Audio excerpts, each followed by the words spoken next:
We gaan beginnen met wat face pulls. Je pakt een band. Dat kan deze zijn. Of je gebruikt eentje die geknipt is. Dat vind ik zelf heel handig. Hang je band ongeveer voorhoofdhoogte. Pak de uiteinden samen op een lengte die voor jou comfy is. Nu willen we vanuit een vuist. Vanuit hier. En hier. De schouderbladen samentrekken. En naar achter. We willen zorgen dat de ellebogen hier in een 90 graden hoek uitkomen. Knijp goed samen achterin. En blijf sterk.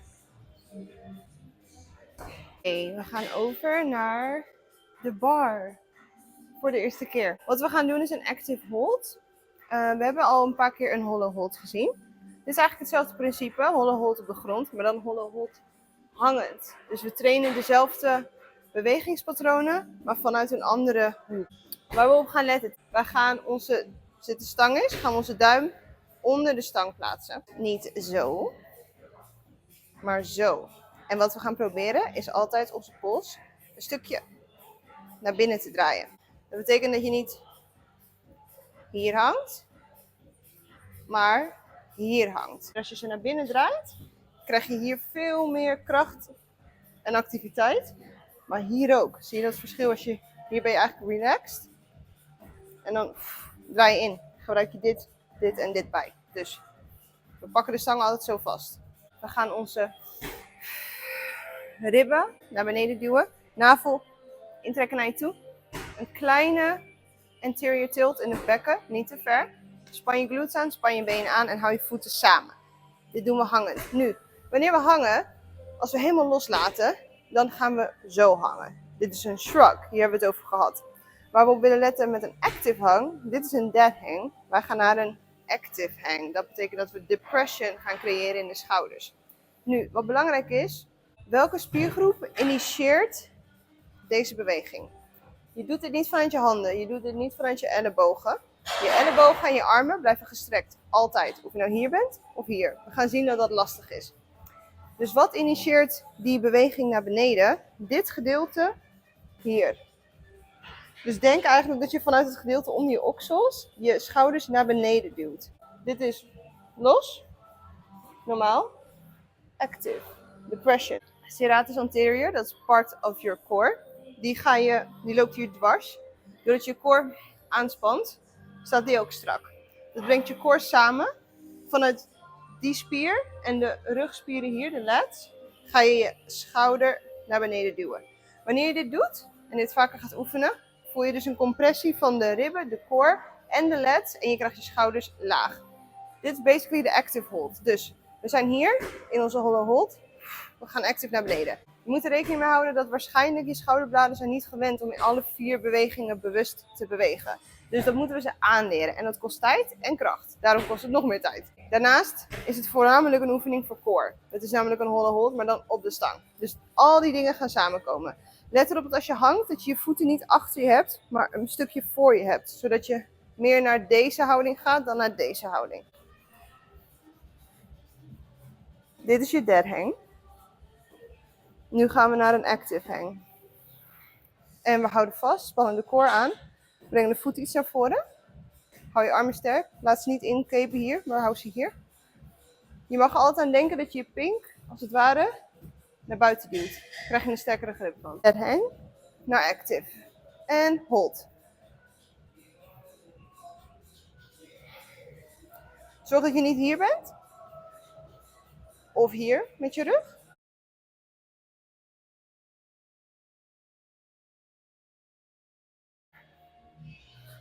We gaan dit timen en we gaan langzaamaan werken naar een hogere tijd. Dit is super goede conditioning voor je core, maar ook voor je grip, voor je pols en voor al het latere werk wat we gaan doen. Dus we gaan beginnen met 3 keer max voor tijd en we gaan het langzaam opbouwen. Nadat we de active hold isometrisch hebben getraind, dus stilstaand, hangend, in 1 beweging, gaan we de active hold als een beweging oefenen. Dat betekent de aanspanning van je core en de beweging van de schouderbladen. Dus in plaats van dat je een active hold stilstaand krijgt, ga je nu een beweging krijgen. Die beweging hebben we nodig als extra toevoeging op onze drill en conditioning van de schouderbladbeweging en de kracht tussendoor. We zeggen dit is een shrug, gaan we naar een active hold. En nu gaan we bewust zoveel mogelijk kracht zetten om je schouders naar beneden te krijgen. Dus we bouwen stilstaande kracht op hangend met seconden en daarna gaan we motion toevoegen aan diezelfde beweging. Je houding is hetzelfde. Je mag nu beginnen vanuit een dead hang, want dat gaat je extra bewustwording geven over de beweging van A tot Z.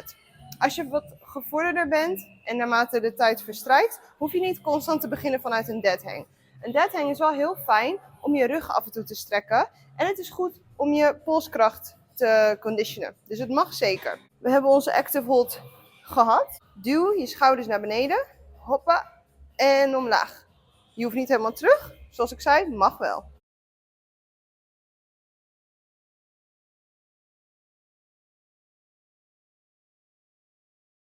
Vanuit waar trek je je schouderblad naar onder? Vanuit diezelfde area als waar we het net over gesproken hebben. Dit gaan we weer doen voor onze max aantal reps. We moeten een baseline leggen en we proberen sterker te worden. Wat we uiteindelijk willen, is dat we er hier 10 van kunnen. Met goede contraction en goede connection, want dat is het allerbelangrijkste. Dus nogmaals, let heel goed op dat je vanuit hier, hoe trek je je schouders naar beneden? Vanuit dit onderste gedeelte hier, je ziet het ook actief. Dus hoe trek je je schouderbladen naar beneden? Waarom is dit zo belangrijk om te oefenen? Nogmaals, het is gripkracht, maar dit is ook de eerste fase van de pull-up. En ook de moeilijkste fase. Je gaat vanuit doodgewicht naar actief gewicht. Dus we gaan dit zoveel mogelijk conditionen en kracht opbouwen zodat je uiteindelijk naar een pull-up kan werken. Next up zijn supported pull-ups. Alles wat we net hebben gedaan gaan we nu toepassen op de eerste pull-up beweging. Nu, pull-ups zijn super lastig qua kracht en techniek. Maar ook een basisoefening van calisthenics. Een calisthenics pull-up is specifiek. Het is niet per se de standaard pull-up die je altijd ziet. Er is een bepaalde activation voor nodig en een bepaalde lichaamshouding. Welke lichaamshouding? Die hollow hold. Let erop hier, ik zeg hollow hold. Dat betekent niet dat je voortaan zo pull-ups moet gaan doen, want dat is extreem moeilijk. Maar we gaan naar een middenvariant tussen de standaard pull-up die je normaal ziet, hollow back, en de dish hold. We gaan ergens daartussenin zitten. Dit zorgt ervoor dat je takt bent in je pelvis, dat je bent aangespannen in je core. Dat je trekt vanuit je lats en dat je je ellebogen dicht bij je houdt. Dat betekent niet dat je per se hier hoeft te poelen, maar je wil altijd in deze beweging jezelf omhoog trekken. Van mijn elleboog, die gaat naar achter. Niet naar buiten. Niet naar buiten, niet naar buiten, maar naar achter. Hoe dichterbij je ledemaat bij je core is, hoe meer kracht je kunt zetten. Hoe meer ruimte er tussen mijn ledemaat en mijn core zit, hoe meer kracht ik verlies. Het is niet efficiënt. Het laatste wat we willen doen is gewoon beginnen met pull-ups zonder dat we er klaar voor zijn. Op het gebied van techniek en kracht. Ik heb het al een keer genoemd, maar we willen geen slechte movement patterns vormen in de hersenen. Dus als jij nu pull-ups eruit gaat gooien, misschien krijg je jezelf omhoog, maar je techniek zit niet oké. Na 2 weken is je hoofd daaraan gewend en dan moeten we het je hoofd ontleren. Dat duurt veel langer. Dus we gaan het gewoon vanaf het begin af aan rustig aan doen. Maar goed, banded pull-up, wat je veel mensen ziet doen, dus je pakt een resistance band en dat is je support, dat is eigenlijk al een stapje te hoog. Ik zou altijd beginnen met support vanuit je benen, zodat je echt volledig jezelf kunt controleren in de movement. Volledig kunt voelen wat welke spier doet, wat je zwakke punt is, wat je sterke punt is en de techniek volledig onder controle krijgen. Pas daarna ga je over naar resistant band pull-up. In dit geval hebben we onze stang. We pakken een verhoging. We zorgen dat we genoeg ruimte hebben voor onze benen. We gaan alles toepassen wat we net hebben geleerd. Onze grip is hier. Zoals ik net zei, we gaan zo meteen onze armen dicht bij elkaar proberen te houden en de schouders die pressed. Je wil niet hier zijn, je wil hier zijn. Wat het creëert is die stabiliteit hier. In dat gebied van waaruit je je schouder naar beneden trekt. We willen altijd aimen naar pull-ups tot ongeveer deze hoogte. Een traditionele pull-up zou er meer zo uitzien. Dus je ziet dat mijn ellebogen eigenlijk naar beneden bewegen en ik trek hol. Voor onze pull-up waar we naartoe willen werken is dat we vanuit onze hollow hold gaan beginnen. Dus onze core is gespannen. We hebben spanning hier. We hangen niet in onze dead hang, we hangen niet in onze holle rug. Maar we krijgen hier een active hold. Vanuit daar beweeg je naar achter. En terug, zonder te shruggen op het einde.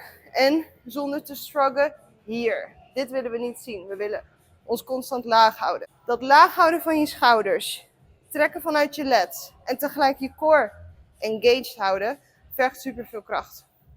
Het is dus echt onrealistisch om meteen gewoon hard te beginnen. Want het is dan eigenlijk gewoon zo goed als zeker dat je je vorm niet correct hebt. Op deze manier nu gaan we een supergoeie connectie leggen. Ik zet me af op mijn tenen, zodat ik wat speling heb. Laten we nu even actief in een dead hang gaan, zodat we goed het verschil voelen. En naar een active hold gaan. Je geeft jezelf zoveel hulp als je nodig hebt. Zorg ervoor dat hier in je active hold je core aangespannen houdt. Pelvis een klein stukje naar voren tilt. Nu, hou jezelf strak hier. We gaan vanuit hier en de lat onszelf omhoog tillen. Waar bewegen de ellebogen naartoe? Naar achter. Dit is het moeilijkste punt. Vanuit hier trek je doodgewicht omhoog. Constant hulp met je benen.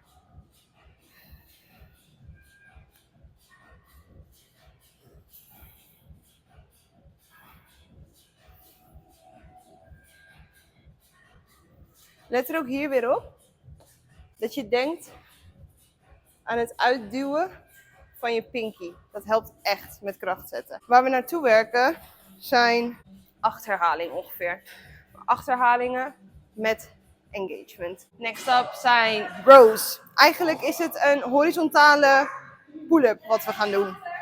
Dit kun je doen op een stang als je dat hebt, maar dat heb je waarschijnlijk niet. Of je misschien een tafel hebt. Want aan een tafel, als dit een rand is, kun je jezelf ook heel makkelijk optrekken. Hoe lager het trekpunt is en hoe groter de hoek is waarin je hangt, hoe makkelijker de oefening. Hoe horizontaler je hangt en hoe lager de stang of het object, hoe moeilijker. Zei ik het goed? Zo kun je dus zelf progressies en regressions toepassen in je training. Wat we hier gaan doen, zelfde grip, om de hand. Dan zorgen we dat we hier altijd één rechte lijn hebben. We willen niet hier gaan hangen, we willen ook niet hier hangen. We gaan proberen hier kracht te houden. Wat we ook willen zijn rechte armen. De binnenkant van je ellebogen kijkt eigenlijk nu naar binnen. Dat willen we niet. We willen dat hij naar buiten kijkt. Jou aankijkt eigenlijk. Sterke arm. Oké, dan ga je hier hangen. Hou er rekening mee, hoe horizontaler, hoe moeilijker. Dus je kunt ook zo beginnen. Waar we uit willen komen is ongeveer hier. Onderkant van je borst, laten we het zo zeggen. Let erop dat we niet gaan shruggen. Schouders laag. Alright, daar gaan we. We laten onszelf zakken. En terug. Zakken. Hier pak je lats aan. En weer dit stuk om je armpit. En je trekt jezelf omhoog. Met kracht.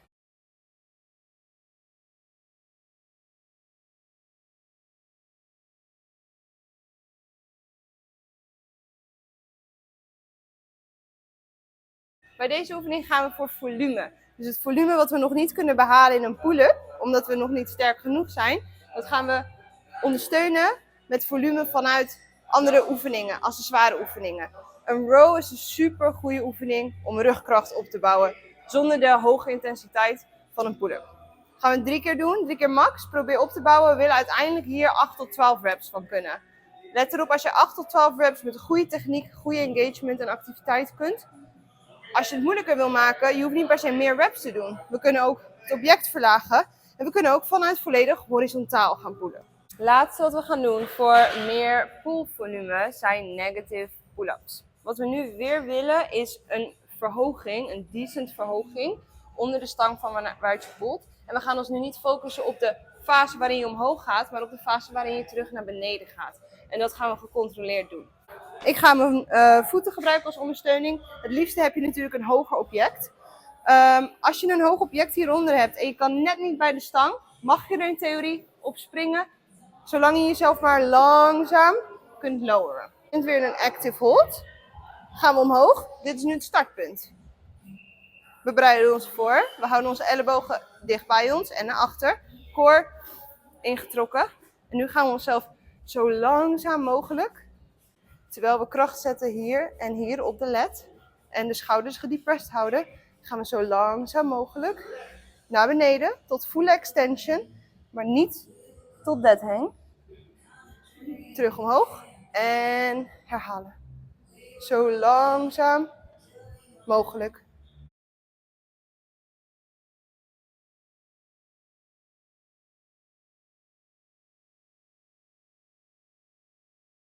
En that's it. We gaan hier voor ongeveer 8 herhalingen. 8 tot 10 willen we uiteindelijk naartoe gaan. Maar dat hoeft niet vanaf het begin natuurlijk. Done. Deze is redelijk intens. Wat ik eigenlijk na pool doe, zijn dezelfde stretches als wat ik ook na de eerste full body workout doe. En soms zelfs de stretches die ik gebruik na de leg days. Op deze dag mag je eigenlijk je eigen flow gaan combineren. Dus pas op toe, play around. Meestal doe ik het voor 5-10 minuten en ben je klaar.